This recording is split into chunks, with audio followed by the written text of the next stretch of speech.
We kick off with Rick Gladiator, our 32-year-old former guild clerk, being mercilessly pummeled by his elite trainers.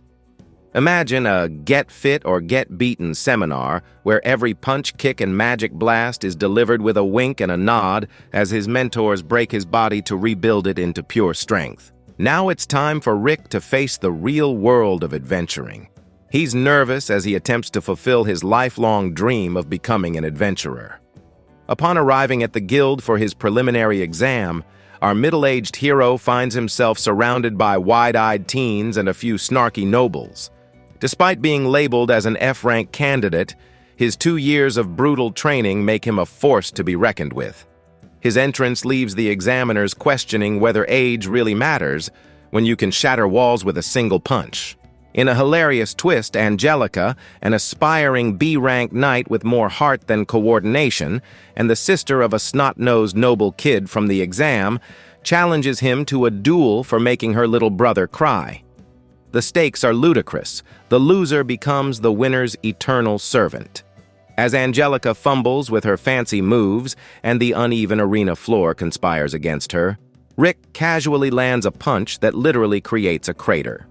Angelica wisely surrenders, and as she attempts to leave, Rick casually reminds her of their bet. With a gust of speed, she becomes Usain Bolt, fleeing the arena and probably screaming out, "I won't let you off easy next time!" Just when tension subsides, the episode ends with Rick's friend and fellow guild member Rionette reminding him that his ex-trainers, the remaining guild members, are on their way to check up on him. Rick's reaction, an amusing mix of dread and disbelief, reminding us all that no matter how invincible you get, there's always an orc, a playboy half-dwarf, and a psycho child with untold magical power that are stronger.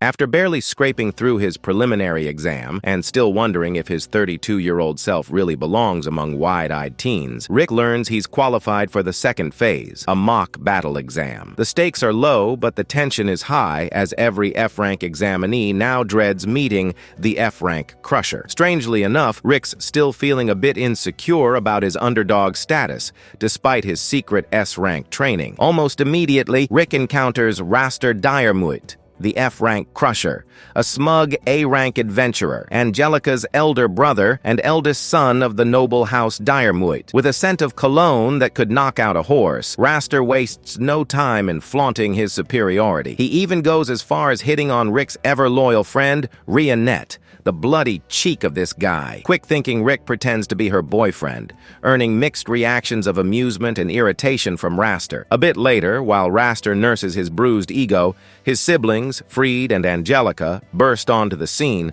sobbing about some 40-ish oaf who's been bullying them. Their dramatic outburst triggers the appointment of a B-rank examiner, Lynx Lorot, who's supposed to handle exam takers numbered 4,200 and above, and in a quirky twist of fate, Rick and Lynx bond over their shared late bloomer status. Just when things seem to be on the up, news breaks. Lynx has suddenly fallen ill. The exam organizers then announce, much to Rick's horror, that Raster will now be his examiner. The room fills with whispers and wide-eyed stares, as everyone dreads the wrath of the F-rank crusher. Rick's self-doubt spikes, making him question if his brutal training will actually be enough. Just as Rick gears up, with a pep talk from the ever-stoic Rionette, to face his exam head-on, a fortune teller appears, who, spoiler alert, is none other than Freed in disguise. In a moment that's as baffling as it is hilarious, Rick is tricked into sitting on a chair imbued with teleporting magic. In an instant, he's whisked away to a remote spot where Raster's personal guards are lurking, ready to dispatch him. Just when things seem dire, the cavalry arrives, Rick's fellow guildmates from the legendary Orichalcum Fist. The trio crash the party and effortlessly take out Raster's guards. Meanwhile, Rionette nearly loses her cool, demanding to know where Freed has teleported Rick. With seconds to spare, our hero makes a triumphant return, albeit still reeling from the absurdity of it all. Rick learns that Raster not only commandeered his exam, but also beat up Lynx to prevent him from being his examiner. What really sets Rick off is Raster's dismissive jab at Lynx's dream of building a school for kids in his home village. As he walks into the arena, it's time for the F-rank crusher to get a taste of some of Rick's real power. The episode kicks off with Raster, the smug A-rank noble, parading his high-level nature-composed magics in front of the entire arena, including the Orichalcum Fist. Even one of the receptionists shows up to watch the match, and here we see a true battle of titans, melons versus melons in a tale for the ages. Meanwhile, with every flashy spell he throws, Raster tries to rile up Rick. But our Ossan protagonist, still a bit self-doubting, clings to Rionette's sage advice. Keep calm and think rationally, even if that means enduring endless gloating from a guy who clearly overestimates his magical reserves. In a moment of cheeky exposition, we learn why Rick's magical reserves are as low as a receptionist's pay. Because Rick started adventuring late. After all, magical reserves should be built before hitting 30. His trainers instead focused on honing his physical strength, body control, and magic control. In other words, while Raster hoards a massive mana pool, Rick has been trained to death, literally. He dies a few times, only to be resurrected via some space-time magic shenanigans. It's a ludicrous yet oddly efficient recipe for turning a middle-aged clerk into a secret S-rank powerhouse. Back in the exam arena, Raster unleashes his high-level nature-composed magics, expecting to intimidate Rick. But our hero, brushing off each dazzling attack like it's just another Tuesday, shows he's got nerves of steel.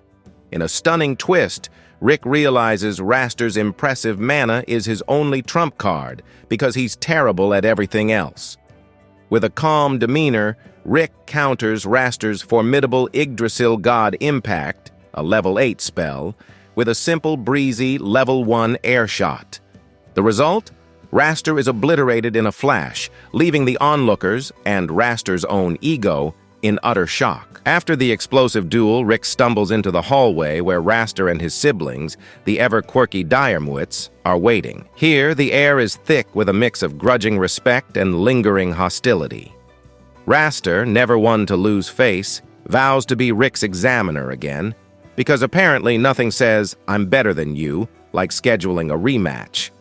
Meanwhile, the rest of the Orichalcum Fist, along with a more empathetic Angelica, finally start to see Rick as a legitimate adventurer rather than just a desk-bound Ossan with a big heart. As the celebrations die down, Rick, along with Rionette, nervously listens to the ongoing announcement of exam numbers.